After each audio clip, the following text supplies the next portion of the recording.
better get used Oh my God, sweet baby Jesus. We are back at the Elephants, everybody. It is time. We have returned. The original, the only, the OG podcast about North Carolina School of the Arts, University of North Carolina School of the Arts, for y'all shivering out there. I cannot believe we are back. It is 2019, everybody. It is May. The young artists of our community have just graduated and they're off into the world to let us all know how much they need a job, okay? We're hoping that that happens for them. They've all just graduated, the class of 2019. This show at the Elephants, the original UNCSA or NCSA podcast from 2014 and 2015, we are back. I am your host, Rob Morris, and I could not be more thrilled to be launching this new season, this Hollywood edition of At the Elephants. It's going to be a blast. This first episode was so much fun to record. It was the episode I think that should have kicked it off years ago when I first moved out here and should have got this started. It is with my good friend, Mr. Joseph Flanders. You may know him as Average Joe, as it were, from his shenanigans on YouTube. He's got a series over there. We talked about a lot today. We started off with some club feet. We went into some colon cancer. I'm a little harder on Joe, you'll notice, because we're friends. We go way back. We're really close. He was my roommate when I first moved out here to Los Angeles. He was very gracious in helping me get established out here. So, of course, he was the first person I had to talk to for At the Elephants, the brand new season. And we're not going anywhere, folks. This show is here to stay. And I told somebody at an alumni event just the other day, this show is my own personal Pokemon challenge. I'm going to catch them all. If you went to University of North Carolina School of the Arts, or you taught there, or you saw a show there, chances are you're going to get a phone call or a DM from this guy right here asking you to do this show. I want everybody. Oh, well, I haven't done much since. I don't give a shit. What your story is, it's going on this show. It's the ultimate archive of everybody having to do with North Carolina School of the Arts in Winston-Salem, North Carolina. That being said, we get into some pretty interesting stuff here with Joe that I am glad to have finally captured, one of which, and not the least of which, is the Beach Week story.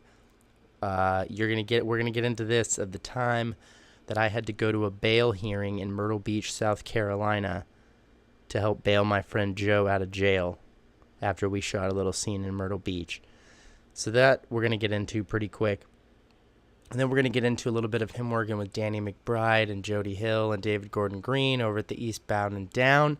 We're going to get into the Average Joe web series that he put together. We're going to get into the horror movies that he's producing now. And hopefully, if you really pay attention, you might learn something from my good friend Joe, because damn it is he funny. But he's an insightful man, and I had a great time talking to him. So please enjoy this chat with Joe Flanders. And welcome back, everybody.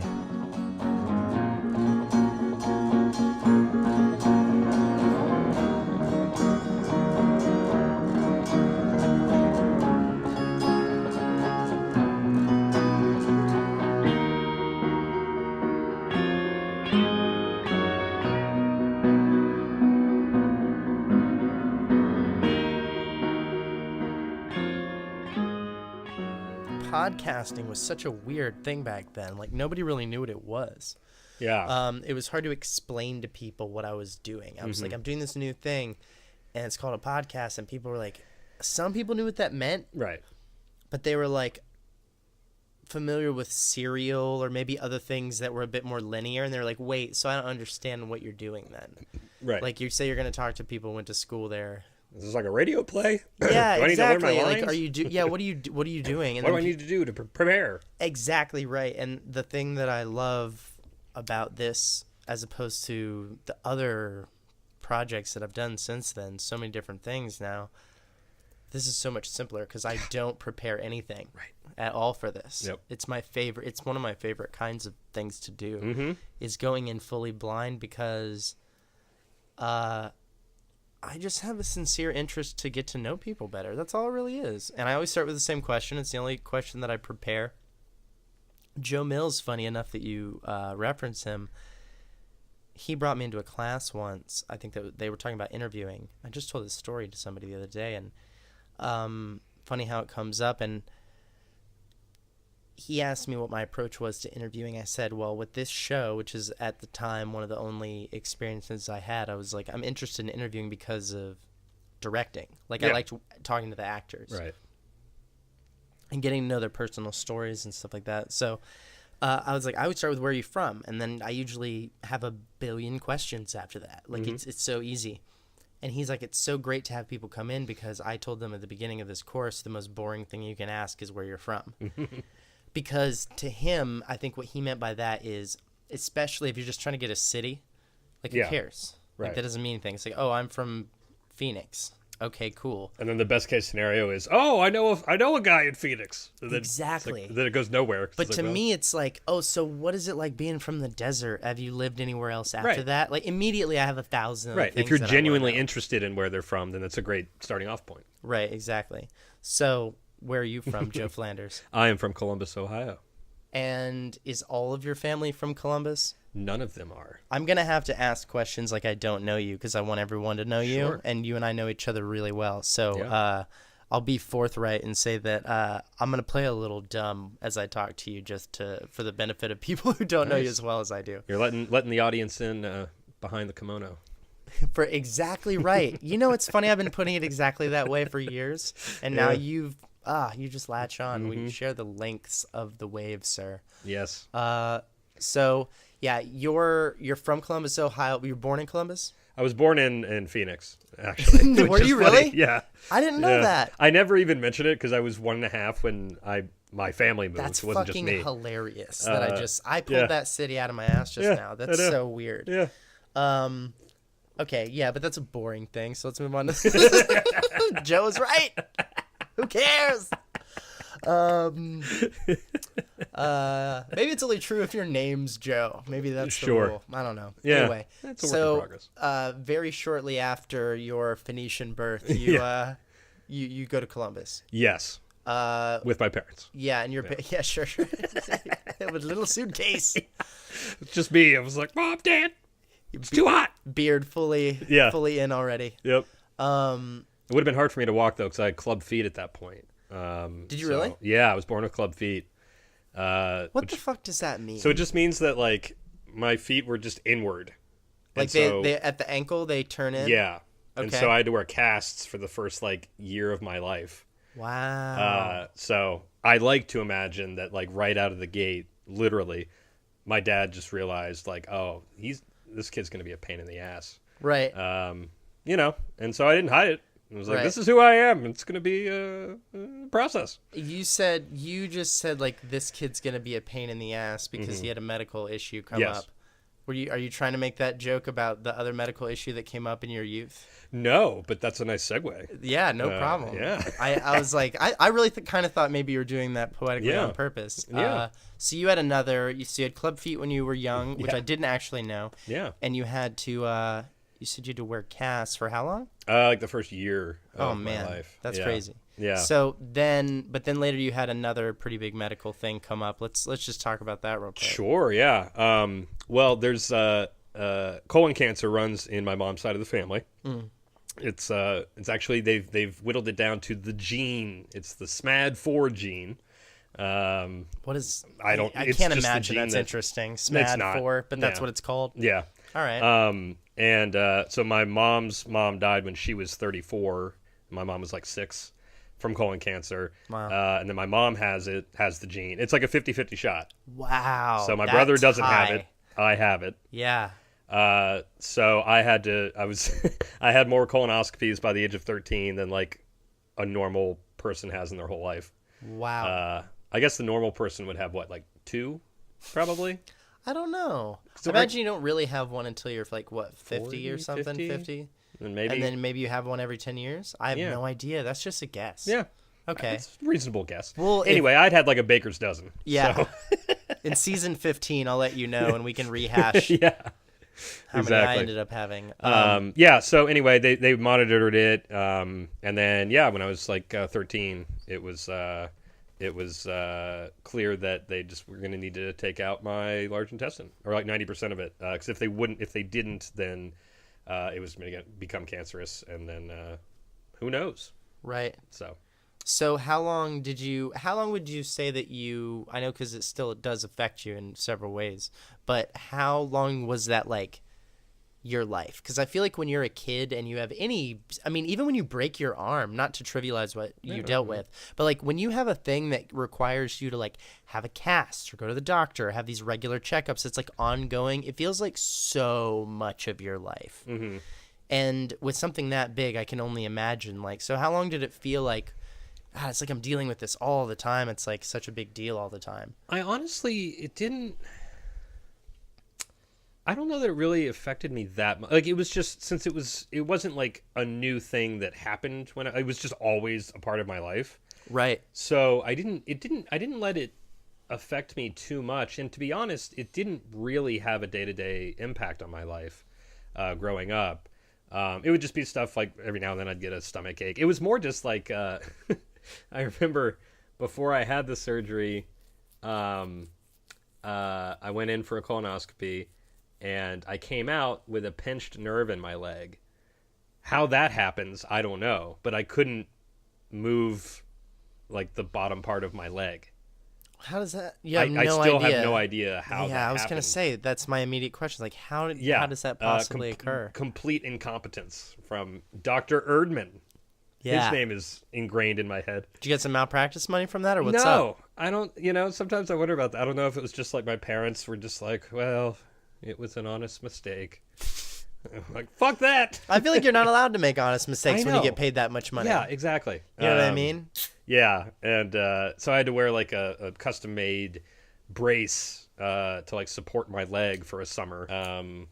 So that was fun. So it was more just like constant inconveniences and but the bigger picture, it wasn't until that actual like big surgery where it was just like, oh, okay, so there's it was the likelihood of anything bad happening during that procedure is very small, but that's when it kind of got real. And then afterwards it was just like, okay, you can't eat popcorn anymore, or it's just like just diet limitations. I've been very blessed because it really hasn't defined my life. It's not I go in for a checkup once a year and so it's not too bad. Was it were there any other things when you were a kid that made you like feel like you stuck out or anything like that? Because like you're a really, really funny person, and that does not come from like a healthy, good childhood of interacting with other people. There's just no way. I think it did. What do you mean? I think it did come from just interactions. Like you weren't weird or different in any way, Joe? I mean, come on. I was definitely You're weird a weirdo and now. Oh, sure. I mean, I was definitely weird and different, but it didn't bother me. The only time, like in 5th grade, I had a teacher who encouraged that. So like I created this character named Flannel Man, and I would just wear I'd tie a flannel shirt around my... Flannel Flanders? Yeah, Flannel Flanders. And I would just run around the room like Ace Ventura. And wow. I wrote a play that we performed with like some friends, like not on a stage, just like outside. So it was really encouraged. And then, it was, I did theater, and, I was in, Sleepy Hollow, and I was Brawn Bones, or no, I was Brawn Bones, which is funny because I did not expect that of myself. Anyway, sure. I was probably like 6, and I forgot my line, and the audience of parents started laughing. And instead of that being like mortifying, I just was like, oh, I like that. I like that. So then the director, some sad, wonderful woman, whispered my lines, and then I just pretended not to know my other lines, too, to keep this whole thing going. Because you more responded to the bit that you didn't know it. You're like, honestly, lady, these lines were not landing. Yeah. Me messing this up is, like, crushing. So, like, I'm going to be doing that for the rest of the show. Yep. That's actually pretty brilliant. Yeah. Like, it's so interesting to hear that. I don't know if I'm disappointed to find out that you don't have some serious trauma or something that made you hate yourself. Maybe that's why you don't do stand-up. Don't get me wrong. I mean, middle school was a nightmare. I had no self-confidence. I remember like, giving a speech once at the podium. Like, it was in a class. I wasn't like running for class president or anything.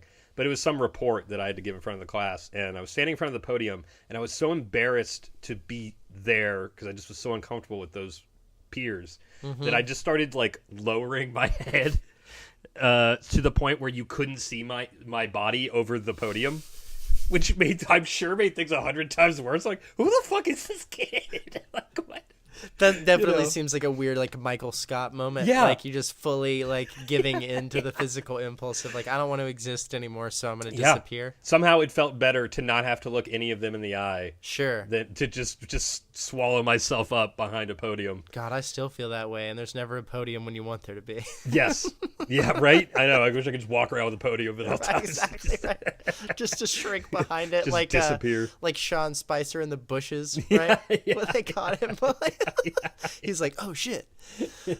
Oh, man. But then, you know, in high school, I was just really, I went to a Catholic school. I'd been in public school up until that point. So it was like a complete fresh start for me. And I was just really embraced. Everybody else had kind of known each other because they came from different feeder schools. Right. And then nobody had been blown away by the fact that my last name is Flanders, like my entire high school. I remember being in a football game and being awkward because I didn't really know anybody, you know, freshman year. And then this guy who was like towering over me, who I assumed was a senior, he was also a freshman, was like, wait, what? Your last name's Flanders? And then from that point on, it was just like I just found my people. And for the most part, it was the entire school. Like, I got away with murder.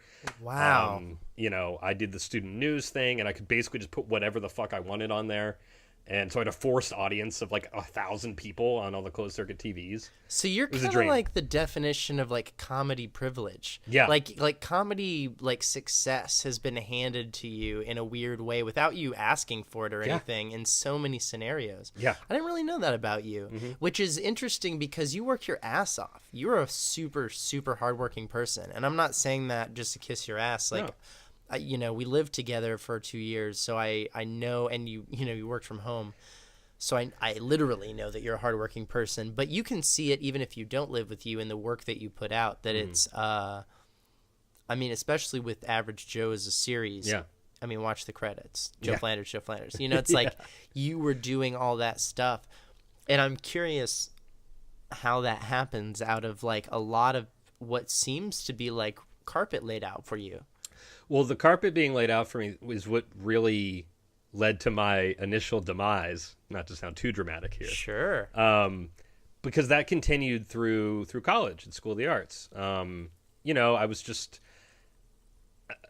you know, it was like, all right, just get me that project when you can. And, you know, like I was well liked and I was the goofy guy. And I had one teacher kind of call me out on being lazy, but What made you choose School of the Arts? Why go there? I went to summer session for 2 summers. That'll do it. And then my great grandparents were 2 of the co-founders of the school. Oh, well, there you go. So I'd known about the school for a long time. Right. So is most of your family from North Carolina? Yeah, my mom's side. Yeah. Okay. Yeah, this is all my mom's side. And the library used to be named after them, the Siemens Library. Sure. And they were wonderful people, and you know, I miss them. But yeah, so I already known about the school. I did look into it later, actually, once I was there, and there was no letter written by my great grandmother, so that made me feel good. I was just about to ask, in the age of Aunt Becky, right? We have exactly. I was just going to ask you directly. Yeah. Do you think it had anything to do with your getting in there? And I don't. I mean, because the last names are different. You know, right? So nobody in the film department knew probably when they were looking at your stuff that you were related.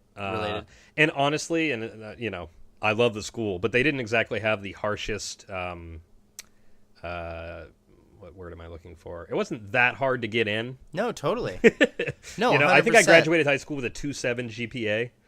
There's been a shift in that, and I'm not defending anything at all. I really don't have a horse in it, especially what they were doing like 10 years ago. I don't. I think it's interesting that that's been a strong shift in the school with their appropriation of liberal arts into the program and the shift to that university thing over the years. It got harsher, but back in the day, in a weird way, that was what was great about it. Yes. Is that if you didn't have a great academic performance, you could still get a kick-ass education there because you did have the willingness to work really hard on your art, the thing that you wanted to actually learn. And that's the thing. I don't want to suggest that anybody would get in, but they just put most of the emphasis on the portfolio. Of course. And, you know, like I said, I went to summer session, and I don't want to brag, but the second summer they do an awards thing at the end of the summer They screen all the kids' movies and everything. And I made a movie called Pool Jaws about a killer shark in a swimming pool. I can't believe I've never seen that. Oh, I'll send you the link. I would absolutely love. And what's funny is it was Pool Jaws 2. You never made one. Oh, I did. The first summer I made Pool Jaws 1, and they wouldn't let me have access to the pool. Right. So then I came back the next summer, and I was like, listen, I'm using that goddamn pool. Mm-hmm. And I convinced somebody else there, because you could make a 5-minute short. Right. And I convinced somebody else to team up with me. So we basically made a 10-minute movie. Right. But each of us were credited as director. And anyway, it swept the awards. Yeah. And so it was a lot of fun. And probably the peak of my filmmaking career. In high school. Yeah, I was 16. Right. But anyway, so I think that, all that had to do with getting into the school and everything else. And it was honestly the only school I applied to. That's awesome. So I do want to ask you about, I don't normally get on this show much into like what people did at school. That's not really what the show's about. Yeah. But I do want to talk to you about a few projects you did at school, because you not only at school would be doing all the crazy film shit that you guys have to do the first 2 years of crewing, all those different projects. Oh, yeah. Third year as a director in your program, you're having to take on the whole thing, and fourth year film and all that. But despite all that hard work, you took almost every summer off to go shoot something massive. Yes. Like you were making features every summer. Why not take a break? Like, was that, and do you think that's related to the that kind of comedy privilege we were just talking about, where they had always kind of been patting you on the back and being like, you're good at this, keep doing it. You're like, well, maybe I shouldn't stop, or what? Yeah, and I'll get back to sort of how that was my demise. Oh, yeah, no, I haven't lost that thread. Okay, I want to cool. get there, too. Yeah, I think freshman year, I went back home to Ohio, and a friend of mine made a short, and I first AD'd that in Virginia. But I think second year, I don't know what it was. I just had this drive to just do it. Just to make a feature. And I don't know where that came from. I think part of it was the fact that in my 20-year-old brain, I had a story to tell. And what was that story? In a couple sentences. A bitter class clown. So it took place. The movie was called The Last Summer, and it takes place the summer between high school and college. Mm-hmm. And so it was a bitter class clown must tell the girl of his dreams how he feels about her. And that related to your personal life. Oh, my God. It was verbatim what was the case. And who played the girl in that movie? Nice setup there. The girl of whom I'm sorry, the young lady. That was very, lady. misogynist of me to say girl. Yes. Who played the young lady in that film? The young lady in the movie was played by the young lady in real life who I had never told how I felt. This was for like 2 years of high school. What a way to tell her. Yeah. She was not my first choice for obvious reasons, because I thought it would be weird to have She both was and wasn't your first choice. Yeah. Right. I was like, well, that'd be cool. Like, what a grand gesture to tell her how I feel. Hey, I made this movie about you. Dude, that is the most quintessential, like, John Cusack-y thing. Yeah. Like, we talk a lot about the fallout from all those rom-coms of us, like, doing stupid, The like, gestures, to me, you're perfect. You know, that Love Actually bullshit. You made a feature-length film about it and put her in it. I did. You're a special guy, dude. I'm something. No, I in a weird way, I have mad respect for it, because I did a lot of stupid shit like that. Yeah. And I know I said that, but I mean, I have so much respect, because it's like, I never went that far. I never went that big, dude. Yeah. And I think it's an excellent testament. So tell us how that worked out. Yeah. So the first choice backed out 2 weeks before the shoot. I'd written it in her voice. Her name was Hillary. Still is Hillary. The real person. She hasn't changed it after working on the film. Her character in the movie was named Haley. I sent her the script, and I was super nervous about it, because I was like, well, I've already got funding for this. Like, my high school gave me some money, which was really cool. Anyway, so I was like, I want to make this. I've got the crew lined up. So I sent it to her, and I was just like, hey, I'm making a movie. I'd love you to be in it. Let me know what you think. Mm-hmm. And I just didn't hear anything for like a week and a half. Right. And then I followed up with her, and she was just like, oh, yeah, it's great. I'd love to do it.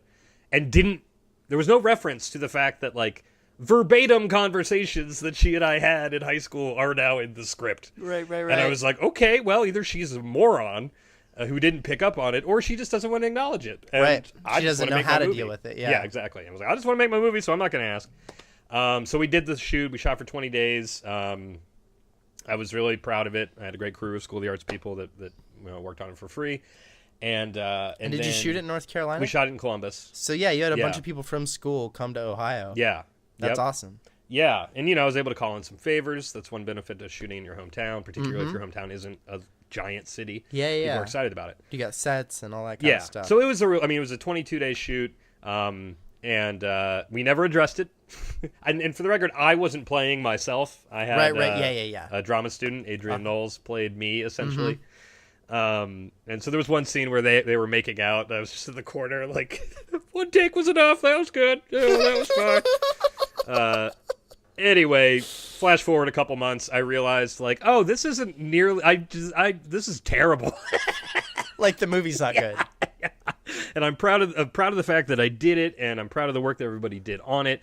I just didn't know how to write a script. Like, every scene was either about what happened in the last scene or what's going to happen in the next scene. Just blatant exposition all over the place. This is how I feel. There's no if, ands, or buts about it. This is very clear. No tension. I am sad right now because of the thing that you just saw over there. Right. And it just wasn't enough to carry a movie. Do you know how what you just said makes me feel? Yeah, exactly. Oh, no? Well, I'll tell you. Let me tell you. Yeah, exactly. It was just terrible, and we got rejected from every festival, and I was just like, okay, well, that sucks.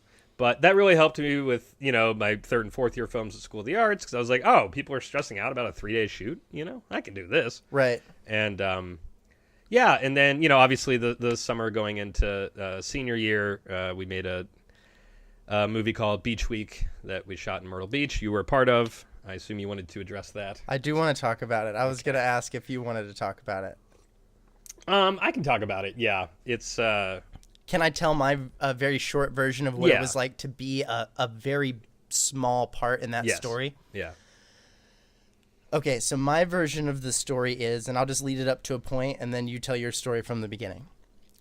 My version of the story is, you were a really cool person at School of the Arts for me when I was trying to find my place, because you were one of the people who was bridging the gap between drama and film. Yep. And that wasn't always happening at different times in those two schools' history in a really strong way. As I understand it, there's infrastructure now in place that helps those relationships fostered in a good way that is the faculty has attention on and all that kind of stuff. But back in the day, they kind of just functioned separately. Yeah. And unless there were personal relationships between the students, they just kind of did their own things. Yep. You and several other film students in your class, I would give them credit as well, helped to bridge that gap. And you were always doing projects outside of school together and making sure that the drama students were in the films, and then also at the rap parties and also at the hangouts and also in the writing room and all, it's like there was an overlap there that I had a lot of respect for. So when you came to me and said, I want you to play a part in this short thing that we wrote, first of all, I was psyched to be able to act in something with all the people that I really respected as actors. I was like, all the other people who are in this are like my favorite actors at the school. So Then I look at the script and the part that you'd written for me, my friend Joseph. Very flattering. Was, well, and you know what? One might be like, well, maybe it's not an immediate reflection of how he sees you, Of course not. Yeah. I mean, his name was Rob. The character's name was the same as mine. And, but yeah, he was a creepo. He was 100% maybe the worst person I've ever played on screen. Yeah. So thanks. And, but the cool thing was you get to go with all your friends and all these cool actors that you like to the beach, and we're going to shoot this thing. And also, I'd do anything that you asked me to do. I told you that then. And so we go to the beach. We cram an unhealthy amount of people into a single hotel room. Yeah. And which is fine because we're kind of rotating in a way where people are always out shooting, then other people back at the hotel, and we're kind of switching out. The only thing is that the nights are a little bit intense because everybody's sleeping all over the place. Yep. Well, I don't come down there with another actor until later. You guys had been there already. So I didn't actually have to sleep there overnight. I just get there, early. They're like, hey, we have a scene at the beach. I'm not shooting till tomorrow. So I'm just like getting super high in the hotel room and hanging out, playing guitar and stuff. We're all like dicking around. Yeah. And they're like, but one of our grips needs to play a cop in the scene. So will you come down and grip for us on set? And you knew I had lighting experience. I'm sure that's why someone asked me to do that. So I was like, everyone knew I used to be in DMP. Mm-hmm. So they're like, oh, just grab Rob. I'm like, oh, yeah, sure, no problem. They're like, we don't have room in the car, but we're going to go drop everybody off. We'll get everything set up. We'll come back. We'll grab you. Then we'll bring you back to set. Then we'll shoot. And I was like, fine. Yeah. Everybody takes off.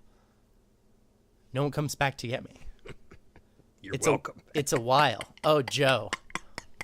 I think my mom at one point was asking for like an address to send someone a thank you card, like kind of sarcastically, but not really. Yeah. I was like, Mom, I was so close. It was so close to me going. And so no one comes back to get me. So I'm hanging out on the balcony. We're all getting more intoxicated because everyone who's there is done for the day. So we're all hanging out. And then all of a sudden we're on the balcony. I remember distinctly someone slides open the glass, like door to the balcony and goes, everybody's in jail. Yeah. And we go, I think we were playing Wagon Wheel or some stupid shit. Sure. And it was like, Iraq meat. What? Yep. What do you mean everybody's in jail? Yeah. They were at the dock. The cops came. Everybody's in jail. Boom. Chaos ensues. The evening goes crazy. But let's back up and tell me from your perspective how that all unfolded. So the project was meant to be like a National Lampoon type thing. It's called Beach Week. It was that's very much a tradition, sort of on the East Coast. After you graduate, you go to the beach for a week. I hadn't really seen anything about that, so I wanted to do a straight up comedy. So yeah, I got a bunch of the friends that I made at the School of the Arts and other crew, and yeah, we did. There were like 15 of us in a 1-bedroom suite at a hotel, which is really a testament to the kind of people you meet at the School of the Arts who are just driven and want to create, which I love. Anyway, you'd already established, that's kind of why I asked the other story first, because you had established that you go off in the summer and you make stuff. Yeah. So you had people that were... Yeah, there was a track record, you know, and even though the first movie wasn't great, I think people were just impressed that I did it. Yeah, that you spent your time off working, too. Yeah, exactly. Anyway, so... we didn't have any permits. This is a run and gun thing. I put together like $5,000 to do it. Were you like cross shooting it like reality style, like mockumentary? Yeah, it was kind of, So that is a very run and gun style for those listening. Like when you do shoot that, it's not so much of like you're booking a location for long ends and doing these big setups with lights and stuff like that. So that's not how we were shooting the project. This was point and shoot. Exactly. I mean, because we didn't have permits. Right. I didn't want to deal with that. I was lazy, which was another demise. I just wanted to focus on the creating. You know, and I was like, whatever. It's Myrtle Beach. It's kind of the Wild West. And you're in this one. And I'm in this one, playing Joe. I'm fascinated by just playing the idiot version of myself, which I've done many times over. But so the scene in question, we were shooting. There was a scene.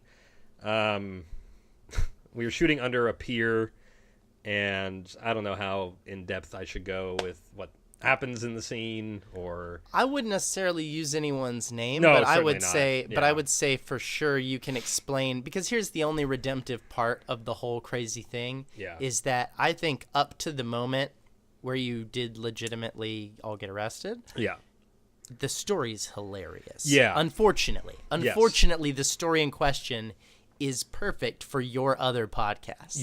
It is like kind of ideally, because it is tragic how it all kind of worked out, and we'll get there in a second. But leading up to it, I mean, you can say as much as you'd like, but the circumstances of what was the misunderstanding is almost out of a sitcom. Yes, it is. It was, it's classic sitcom.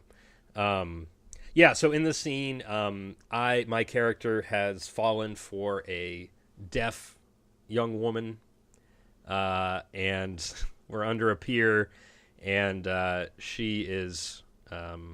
she's offered you oral pleasure? Yes. Ooh, well put. Yeah.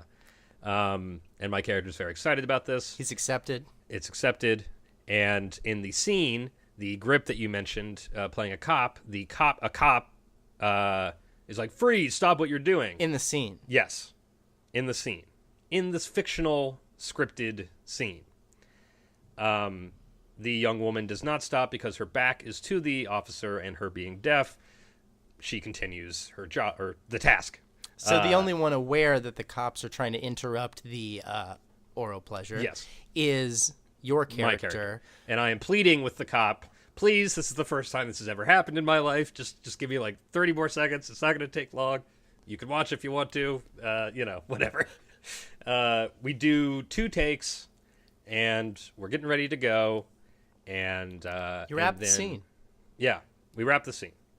And then we were shooting under a pier, and then a bunch of like drunk rednecks come down and surround us, and they're like, y'all are shooting a porno. And we were not. And they were all pretty intoxicated. So I was just like, okay, well. For those who don't know Myrtle Beach, and I don't have to go on and on about it, but you have spent a lot of time in the Carolinas. Yeah. Anyone listening to this show probably at least knows School of the Arts. But Myrtle Beach is a notorious, like, it's like the ASU of beaches. You know what I mean? It's like I don't know how many other comparisons to make, but it is a party zone. There's a lot of beachfronts with a lot of people on them in America. Yes. But Myrtle Beach, people are wasted. Yep. They're often really young. Yep. It's not actually a place with a lot of money on the beach. No. You know what I mean? Yeah. And so, there's a very kind of particular crowd. Yes. That you encountered maybe the worst stereotype of. Yes, I did. Yeah. And to be clear, when we were shooting the scene, there was no nudity. It was all simulation. Absolutely. You had boxers on, all that kind of stuff. Everyone's, So I was just like, okay, well, we'll be the professional, sober people that we are right now. It was also midnight on a Tuesday that we did this. And so they were like, we're calling the cops, and we should have just ran. This was me being naive, but also not wanting to appear guilty, because I didn't think we did anything.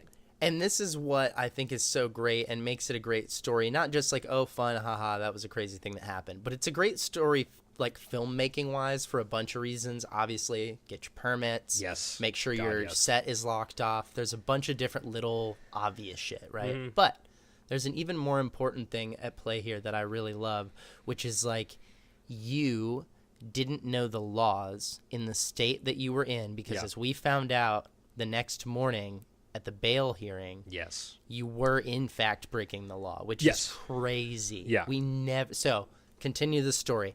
The rednecks show up. You're making a porno. They call the cops. The cops show up. Yeah, the cops show up.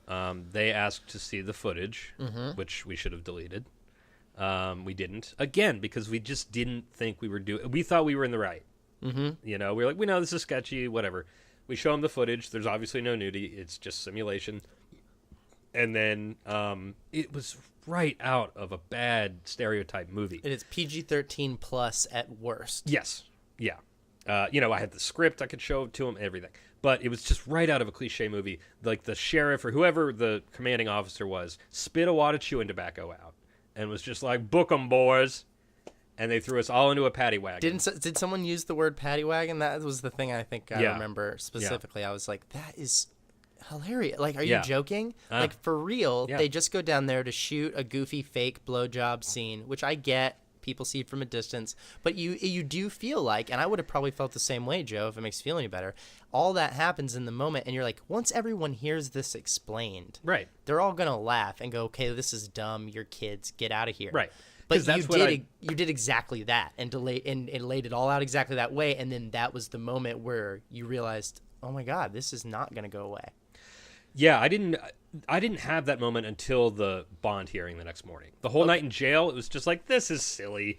Like, what a crazy story this is. So how many of you? There were 9 of us. Right. Yeah. Spent the night in jail.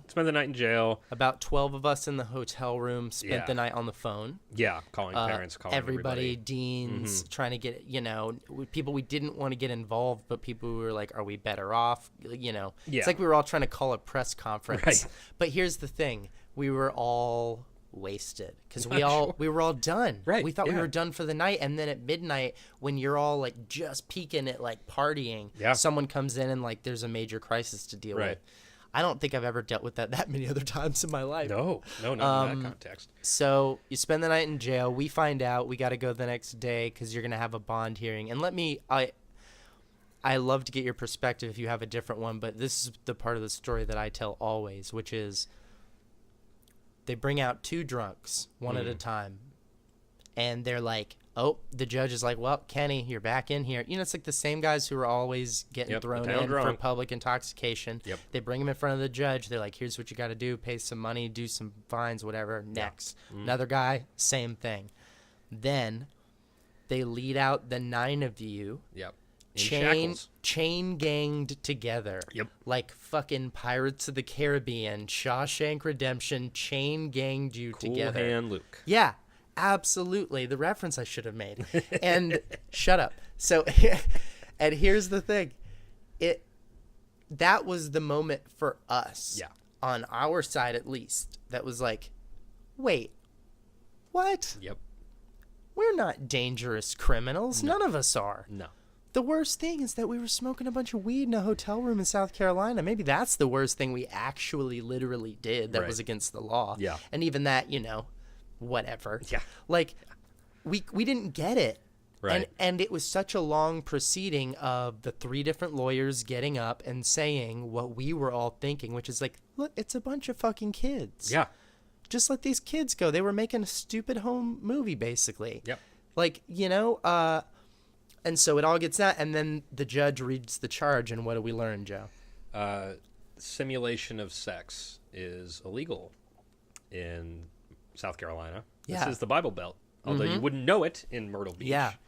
I think I remember the charge pretty close, just because I found it fascinating. It was the participation in the creation of obscene materials for the purpose of dissemination. And then they read the breakdown of what obscene meant, because that's like a sub-statute or whatever of the law. So you got to define obscene. What is obscene? They list a couple things, but the main thing is, and they break it down. It says, just in case you're ever recording in South Carolina and trying to make a movie, here's the law, bro. Yeah. It is oral, anal, or vaginal intercourse, actual or simulated. Those are the words in that order. Yep. And when I heard him say it, and they read it very quick, they didn't like point out the simulated part to us to let us know that was the part of the law that applied to us. They just read it all through. Well, the statute says blah, blah, blah, blah, blah, and obscene is defined as blah, blah, actual or simulated. But, and my ears went, and I was like, nuh-uh. Yep. It's against the law to film fake sex if you plan to show, and for the purpose of dissemination. So only if you plan to spread it out, which means, and this is something I've always wondered, if we had just planned to go back to the hotel room to watch it, it would have been fine? Yeah. That's because that's how the law's written too. For the purpose of dissemination. The law you broke was because you planned to use it as a web series. And you guys tried to make the argument of like, we're just doing it for school or something, right? I think so. But none of it. And not only did they not hear out anything you said, they threw the maximum bond at all of you, right? Yeah, it was a $10,000 bond on each of us. So you each had to pay $1,000 cash to get out of jail that day. Yeah. Insane. Yeah, and that's when it was real when they shackled us to take us from the courthouse, or from the jail to the courthouse, which was what was in the that same moment building. like? Yeah, tell me about that. That's when, that was the first, I just, and I think this comes back to the privilege stuff. This still isn't the big demise. But I had never been in a situation like that where it's a hostile environment.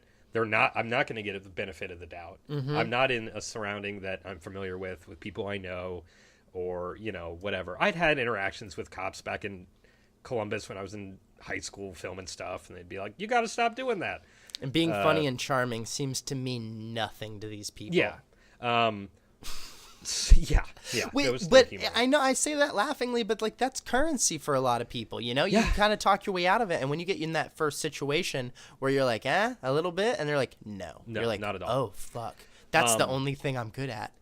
Yeah, yeah, exactly. So anyway, it was just a very surreal moment. And, you know, it's interesting because I used to laugh more when I told this story, but I think as I've gotten older, I've just seen, like, I still feel bad for the one girl involved. Right. Because I just did not have Which live was the girl in experience. the scene. Yeah, the girl Right, who's in right, the right, scene. right. Because even before we got, when we were getting led into the paddy wagon, obviously when there's sirens, that attracts everybody, everybody around, and so they're shouting terrible things at her, and oh man, and I just at the time didn't really think. I was like, this is silly, and it made the news. We were on national news. Our mugshots were on national television, and and at the time, I mean, Hard Copy was calling me, wanting me to be on it, and I was. How'd you respond to that? I mean, I talked to my lawyer about it, who looked and sounded like Matlock, which was just another odd layer of all this. So you listen. Yeah, so you listen, and he was just suit. like, just don't say anything, and so I didn't, and what was the fallout for that?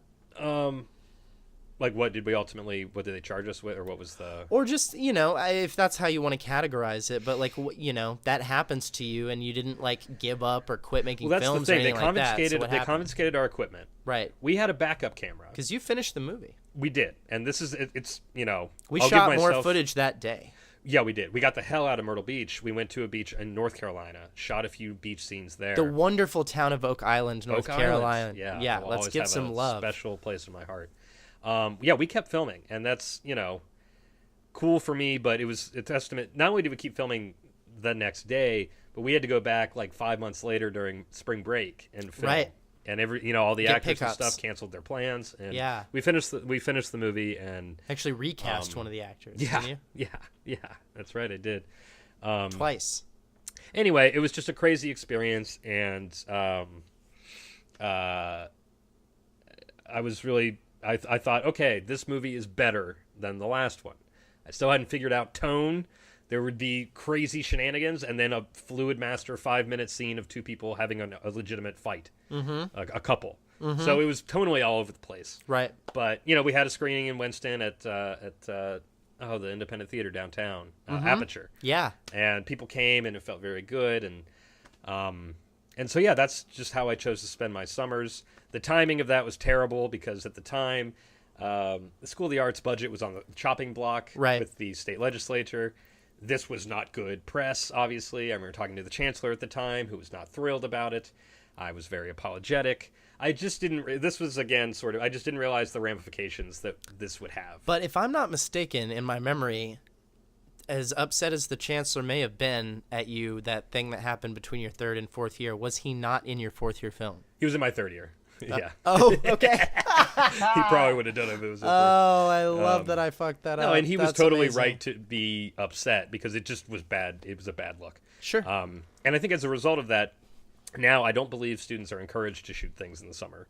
And I assume, I don't want to take credit. I'm sure there are other reasons, but I have a feeling that that's an example that is probably still used today. Well, how do you feel about that? Do you think people should be shooting in the summer anyway and just being smarter about it? Or do you think they should be taking the time off because they're not ready? Well, I think there's something to be said for really doing the internship thing and making connections in the city that you want to be in. Right. I think that having those once you do graduate would have benefited me. But at the same time,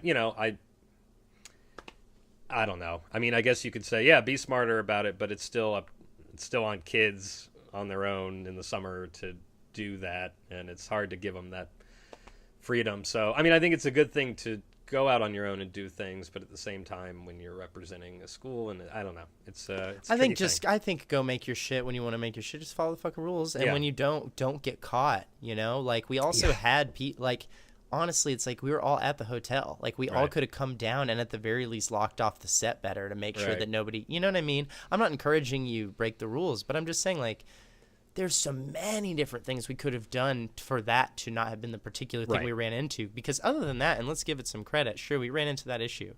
You finished that movie. Yeah. And we shot a fucking ensemble film where there's like 10 main characters. Yeah.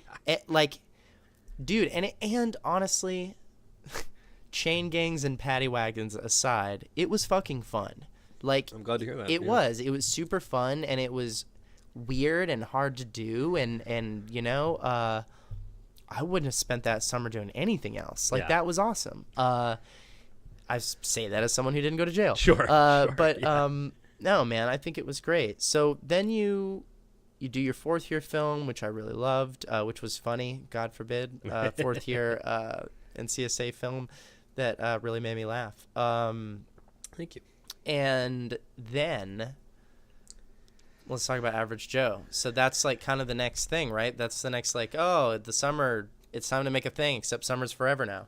Well, sort of. So this is where the demise sort of happened of being able to have having a red carpet my whole life and getting away with everything. Is that after I graduated, I came out here. I thought I had to LA. I thought I had realistic expectations. I had like 50 companies I was calling to apply to be an intern with. Half of them hung up on me. A fourth of them said no, and a fourth said call back in 6 months. And so I was like, well, what do I do now?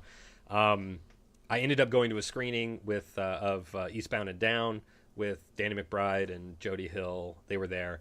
I thought maybe they would recognize me from alumni of the School of Film, for those yes. who may not know. Yes. I thought they might recognize me because we had a house party that they came to my junior year when they brought Pineapple Express. It was sort of our almost famous night where the rock stars came. Turns out they actually recognized me from my mugshot that was on Fox News. And they were like, whoa, dude, what do you do? So in a way, it actually did help me. And I didn't know that. I'm not particularly comfortable saying that because it did not help anybody else that was in jail and had to pay fines and everything else. For sure. But that's what happened. And so I got a job as an intern working at Rough House Pictures, which is their company with David Gordon Green, also an alum. And so I was an intern there for like 6 months, and then I was promoted to writer's assistant for the third season of Eastbound and Down. And I was just, I'd only been in LA for like 6 months at this point. So I was only interning for 3 months, and then I got anyway. And so once again, it was just the red carpet, I was just like, and this is all subconscious looking back on it now, but, I hadn't really earned this. And so through years of that, I just had bad work ethic. And you got it through fucking up in a way. Yeah, exactly.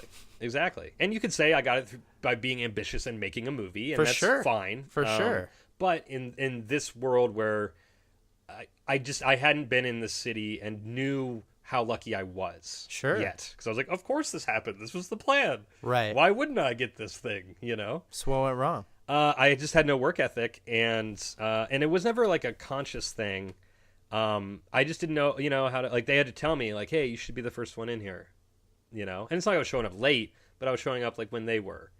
And I was like, oh, okay. And then, I was never late again or anything like that, but it was just a number of those types of things where I just didn't know how to be proactive and think ahead. And it's like, if one of them is like, oh, we should like do something about this, instead of me just like nodding, like, yeah, we should like do the thing. Whenever it was. Right. So anyway, it happened. The last day that I worked there unknowingly, I drove to Chick-fil-A to get lunch for them, and then that next morning, I emailed them and said, oh, I think I've got like some light food poisoning or something. I didn't. This was just I was just being lazy. And I think that put the nail in the coffin. Interesting. Because the next day, or later that day, I tried to log into like the Eastbound notes or whatever to see what I'd missed as the writer's assistant, and I didn't have an account with them anymore. Interesting. So I was like, that's hey, how guys. you found out? I didn't piece it together. I was just like, hey guys, it seems like I'm blocked out of the thing. Well, sure, but that is a weird way for like a weird action for them to take before letting you know. And then the next day, they called and we were just like, hey, we got to fire you. And it just totally and what did they tell rocked you? me. Did they tell you much about why, or they? No, just, I was like, you put it all together later. No, yeah. Eventually, I got a hold of one of the one of the executives there. It was a small company, and they were just like, yeah, man, you just didn't, you just don't have the work ethic.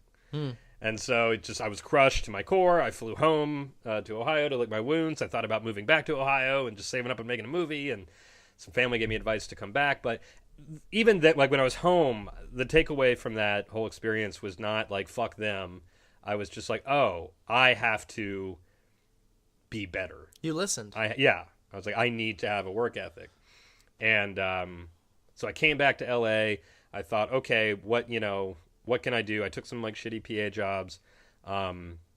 And then I was just like, I just need to create something. And so that was kind of the birth of Average Show, was out of panic and desperation. There's like, I have to do something here. I know how to create things, as we've demonstrated. So let's do it. And my life has just been thankfully not in the last couple of years, but my life had just been one series of bumbling, awkward sexual adventures after another. And I was like, all right, I can write that. And so it was just 6 episodes of, a guy named Joe getting into awkward dating situations. And, I am lucky that my cousin is a rock star. His name's Andy Biersack. He's the lead singer of a band called Black Veil Brides. And he's got a solo career as Andy Black. He actually has a new album that came out last week, #1 on the rock charts. Nice, dude. That's awesome. Yeah, I'm really happy for him and proud of him. But this was like 2000. How does that help you as like a bumbling sexual buffoon on YouTube? So I put him in the series, and this was 2011, and I did not, that he wasn't nearly as big as he is now. I didn't think that his audience, it was a hard rock band, screamo stuff. I just we kind of reconnected after years of not really interacting, and so I just thought it'd be fun to work with him, and I figured it wouldn't hurt, But it turns out they really love him, and so he brought in a lot of people to watch the show. Mm-hmm. And then it became a thing where I'd see a lot of comments like, came for Andy, stayed for the show, and that kind of thing, so it was definitely a lucky break to have a cousin who's a rock star. But, I always say, like, well, colon cancer, rock star cousin, life balances out. Sure. Yeah. And so it was myself and a guy I knew from high school and somebody else that I met out here. It was like a 3-man team, and I couldn't have done it without them. But yeah, I wrote all the episodes, directed them, edited them, and then we ended up doing 3 seasons of it and a bunch of standalone shorts. And it's at this point I think it's over like 15 million views, and it opened some doors, and that was cool. But then the doors closed, and it's hard making stuff that doesn't pay you, and you have to spend money to do it, which I'm sure, if this is a mainly School of the Arts audience, we can all relate to that in some way. We're doing it right now. Yeah, exactly. You and I are literally sitting here not getting paid. I Right. have my own podcast that I'm not getting paid. Yeah. That's coming up on 100 episodes of not getting paid. That's amazing, dude. Thank you. I'm very, very happy to been a part of that. And it is such a cool thing. But that's okay. So that's what I want to say. I think, I've seen this in a few different people, but I would say that you are one of the people I can be like, man, he sums it up. Is a great example of like, it just is always going to be up and down one way or another. Yeah. No matter what. Yeah. Like whether it's rolled out for you or it's not rolled out for you, or things go good or things go bad. And it goes from, oh my God, I'm dealing with these medical issues that seem to be, oh my God, is my whole life going to be just like I'm going to be like a medical issue person and that's all I do? And it's like, okay, then that kind of goes away. Find a way to manage it. Oh man, I'm making movies and everyone loves my shit and blah, blah, blah. And now I'm in jail. And what the fuck? And it's, I get out and then I get this great job. And then it's like up and down and up and down. And first of all, a little commending, because that's a lot to deal with. You could have easily just moved back to Ohio and done something a little bit more chill and not continue to ride this roller coaster that you're on. But you have such a great, comfortable energy about you now, I think, having gone through, having known you some time. Yeah. It's like, man, you've been through so much stuff, and not just like, oh, it's been so hard for you. That's not really even what I'm saying. I'm just saying, like, it's been hard for you and it's been great for you. Yeah. Like on kind of epic levels. Yeah. Like some of the things that the idea of getting to work on a show that's that great. The idea of having a YouTube series you made from scratch actually get watched by people. Yeah. Like all those things. But then also like going to jail trying to make a movie. Like, you know what I mean? Like up and down in such extremes that what do you think that you've taken away from that maybe you see people who have had a little bit less of a maybe if you were to put your charts next to somebody else's as far as their highs and lows of their career, maybe about your age, about, think of someone else maybe you went to school with, they've been working or whatever, but it's been a little more tepid. Some highs, some lows, but not like jail and fucking 15 million views and like, What do you think that maybe you've gotten out of it? Like that you've taken away from all that? I think it's definitely through all that stuff, you're either gonna learn about yourself that this is worth it or it's not. And in my case, it's definitely worth it. To go through all those highs and lows. Why? And it's just something in me, because I know if I wasn't doing it, I'd be wishing that I was. I think having those highs, like we were signed, there was a minute where Funny or Die was going to fund the show, Average Joe. And I was meeting in their office and waiting outside the conference room, and the meeting was running late, and I was like, all right, whatever. And the door opens and P. Diddy walks out. And then, he's just like, we just nodded at each other, and I was like, sure. And then he just like puts on his sunglasses and leaves, and I'm like, this is my life now. This is it. Did P. Diddy just open for me? Ladies and gentlemen, P. Diddy. Coming up, your headliner, Joseph, Mark, Average, Joe, Flanders, everybody. There's 40,000 people in the room. Exactly. And so the guy I was meeting with apologized. He's like, yeah, he just flew in from LA or from New York yesterday. He does this sometimes. He notoriously works on his own schedule, that man. Yeah. And so anyway, I went in and the meeting was great and everything was good. And it was like, yeah, we love the show. And because when I first released it, we didn't put it out on YouTube. I just did Funny or Die because I wanted to get their attention with the views. And it worked. And then like 3 weeks later, Time Warner, somebody bought a share of them, a majority stake of Funny or Die. And Comedy Central. Maybe it was, yeah, could have been. Yeah, because I think they own it now. Yeah, whoever it was, this would have been like 2012 or 13. Yeah, they just ceased spending money on anything, and it became, you have the honor of working with Funny or Die. So then that door closed, and we were with, but I saw where the work can get you. I literally, the door wasn't even wide open for me. It was just kind of cracked, and I like peeked my head inside and was like, oh, this can work. If you bust your ass, it can work.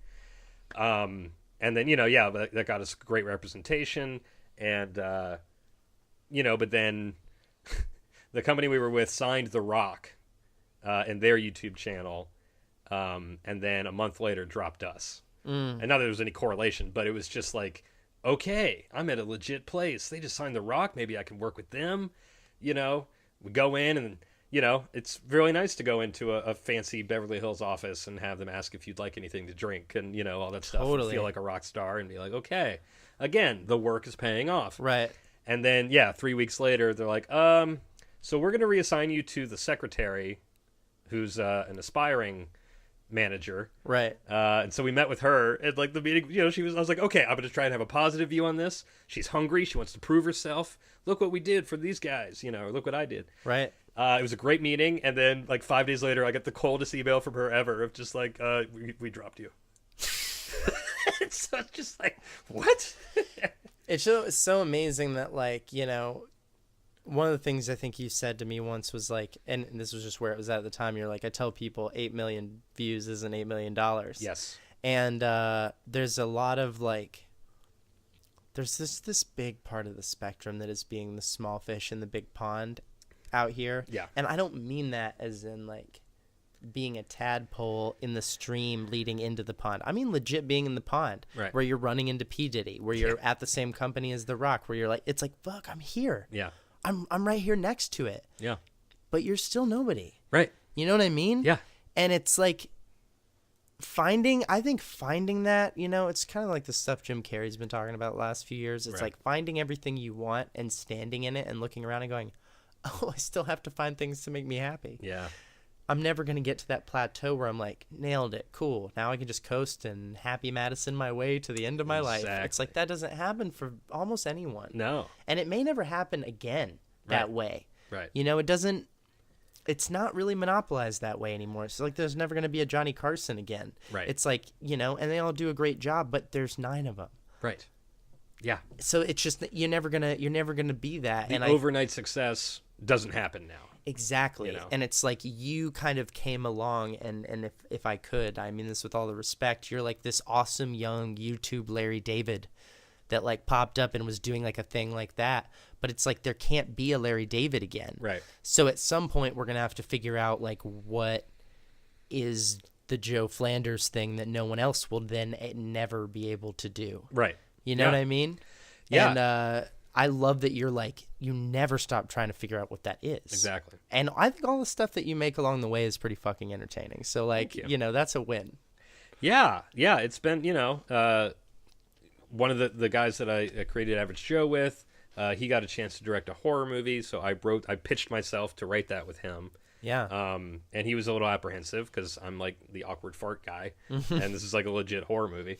But I saw a chance, and I was just like, you know, let me write this with you. And so, tell that to Jordan Peele. Yeah, yeah, exactly. Tell that to John Krasinski. Yeah, exactly. Funny dudes writing horror these days. Mm-hmm.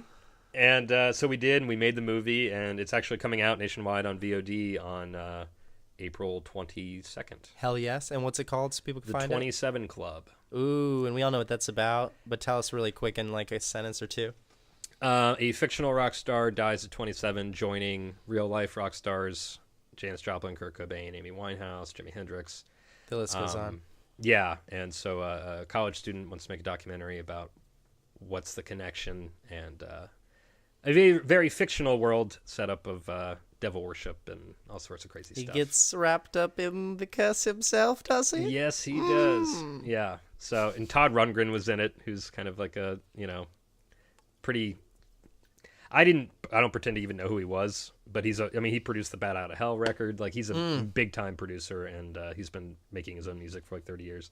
So it's been fun seeing the write-ups about his involvement. But anyway, yeah, it's coming out, and you know, so it's just another thing, just constantly trying to make. You do the stuff. talk show with Andy. You still do that? Yeah. We do a show called The Andy Show, aptly titled, where it's just a podcast that I do with him, and so we do that every week, and so that's a lot of fun. And then, yeah, like I briefly mentioned, I have my own podcast called Bad Times, Good Stories, which you were a guest on. I think you were talking about when you mailed weed to yourself. I've listened to it 3 times since I did it. That's because great. It makes me laugh. Good. Not just me, but like you and Andrew's reaction. Yeah. That was back in the Andrew Porter No Video days. Yes. Yeah. Now I'm going solo, and there's video. Right. My other things have evolved, but yeah, no, I love that, and I think that's maybe one of the things too that I learned from you and living with you was that like when you're in between that other stuff, you just have to be. It's not even about like you have to be making, you have to be producing, you have to be creating. I don't even want to put that pressure on it. It's just like you have to be doing things that make you happy. Yes. You gotta be filling in the gaps with stuff that you like, finding ways to do it with what little money or resources you have, finding other people who want to do the same thing. Like, I really appreciate you doing my other talk show that I did at Fourth Wall, which same thing, you know, it was just like we got the time, we got a bunch of people who want to do a political talk show, so let's do it. Yeah, when you really found a community there, people, you know, that's sort of that's the version of the film friends and drama friends that I had in college that were just like, yes, I will go with you on this journey. Which is crazy, and you almost doubt yourself that those people are out there. There's no way there's other people who want to do what I want to do for free just because it's fun. Right. And it's like, no, actually, yeah, and they'll lead you to making the best things that you've ever made. Yeah, because that's what we live for, living out here, you know. And I've gotten to a place now where I don't care, and I feel like that just comes with being out here for almost a decade. Where it doesn't mean I'm not trying. It just means, like, I was talking to somebody about how I could, like, you know, the numbers for my podcast aren't killing it. And I'm like, listen, we're getting like 4,000 downloads a month. You know, like that's dude, cool. that's great, and I'm happy with that. And I do the show in a way where I bank episodes, so I'm not stressing out the night before that it has to be due, because that's when it's not fun. Yep. And something like this should always be fun. And so I'm doing a podcast, and I'm sure you are too, because if you do it right, it's easy and it's fun. And if it connects with people, great. Yeah. But you feel good about it, because the day-to-day here is just a mad panic of, you know, what am I doing out here? Why isn't anybody knows? What should I blah, blah, blah. And just to be able to once a week just talk with generally a stranger I've never met before about a shitty time from their life that they're able to laugh about is just wonderful, because it's a chance to... And it's probably a conversation you were already having. Yeah. Yeah. You know, those things come up, and you're like, man, I bet other people would enjoy being an audience to this crazy conversation we're having because we're two funny people, and this story's nuts. Yeah, exactly. Right. So, yeah, and it's just a nice reminder, and I get emails from listeners and stuff. You know, it's just, the point of the show really is just become, we all are dealing with shitty things in our life. It's a nice reminder to be able to listen to other people's. And that's been, in a weird way, the theme, I think, of almost everything you've ever done, dude. It's like, we're all kind of awkward, like, fuck-ups, you know? Yep. And it's like, if we can just fucking chuckle about it, life is going to be so much easier. Exactly. And that's what I've done, with everything I've done, basically. It sounds cheesy, but it's man, if you didn't get that from listening to this conversation, like, it's up and it's down, but like, if I can't believe I'm saying the word, it's so cliche, and as a comedian I like want to like just kill myself for even thinking it. But if you could just laugh through it and you can find a way to make a joke out of it, and that's the theme of what you've done for now, like, you know, like 3 decades, dude. Yeah. It's nuts. Yeah, it is. I mean, and it's kind of a weird point now where a couple of years ago, my girlfriend and I almost broke up, and I went over to her house and, you know, to have the talk, but she hadn't eaten all day. So she was eating a burrito while we were talking. And I just found that hilarious, even though this was like, I was like crying, because it was just like, I'm trying to break up with you, but you're like eating a burrito. That's funny. I can't, you know, and now I'm writing a script and that happens. Right. You know? It's just, I just find otherwise it's just, it's incredibly difficult to get through life anywhere, but particularly in a city where I am always questioning my self-worth here. Right. And it's unhealthy, and I'm always working on it. So to just be able to laugh about that when I can is, it's really just how I get through everything. We don't just come to these cities because it's where the work is. It's because, and I'm saying this as someone who's figuring it out recently. You don't just be like, oh, I have to go to LA, I have to go to New York, I have to go to wherever, because that's where there's work. I work in this industry, so I have to go to these cities. It's not just that. That's part of it. But more importantly, it's the same reason we went to school of the arts. Right. It's to continue to surround yourself with other people who have this like innate desire to do the same thing and interests in similar things. And it's like, there just isn't as much of that in other parts of the country and in smaller cities. It's not fostered in the same way. We don't gather in those locations the same way. So like, it's great to, it is intimidating to be around other people who are better at it than you are, all the things you want to do. Yeah. But it is such a blessing to be surrounded by other people who do at least want to see the things you're making. Even if their standards are high and you never seem to meet them. It's like, at least there's an audience. Yeah, I do not have a hard time booking guests and sending Instagram messages to people I've never met, comedians mainly. And just like, hey, want to come to my house and be on my show? And they're like, sure. And, you know, now I have a track record, and, you know, it's the comedy world is fairly insulated out here. So I've had guests on who they know or whatever. But, and real quick, like an example of what we're talking about would be years ago, I was home in Columbus over the holidays when I was still doing Average Joe. And I wanted to do a Christmas special. And I needed somebody to awkwardly pretend to have sex with me. Because that's what a lot of the show was. Right. And so you call Haley. Yeah, right. And shockingly, it was a hard time to get any of my friends from high school to be like, wait, what? Like, what if my boss sees this? Which is a totally reasonable explanation. Like, that's what a normal person should say. Right. You know? And that's just the difference. Because out here, it's just like, yeah, I'll be in a thing. Yeah. You know? And, you know, it was, I can't remember what the bit of that episode was. But anyway, it was something completely harmless. And eventually I got no one went to theater jail friends. or anything like that. No, right? Certainly not. But yeah, it's just, you know, it's just a different way of viewing, you know, your love for the arts. If you're here, you're really trying to do it. If you're elsewhere, you might be, but other things kind of come first, I guess. Yeah, I think that's probably true. The value and the priority of that kind of stuff. It's like, oh, well, if you're blowing me off because you're working on your project, like, that's okay to say in LA. Yeah. It's like in Kansas City, maybe you're not allowed to say that. And you're like, I can't make your date after this play. And you're like, a play in Kansas City is the reason why you can't take me to dinner? Are you kidding? We're done.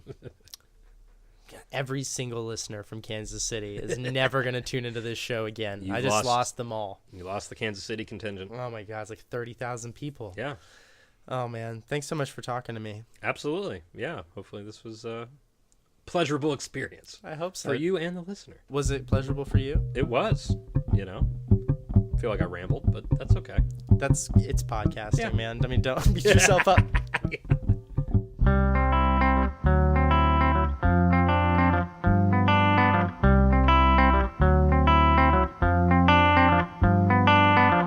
So I've been reading about Joseph Flanders is a 2010 graduate of the directing program in the School of Filmmaking.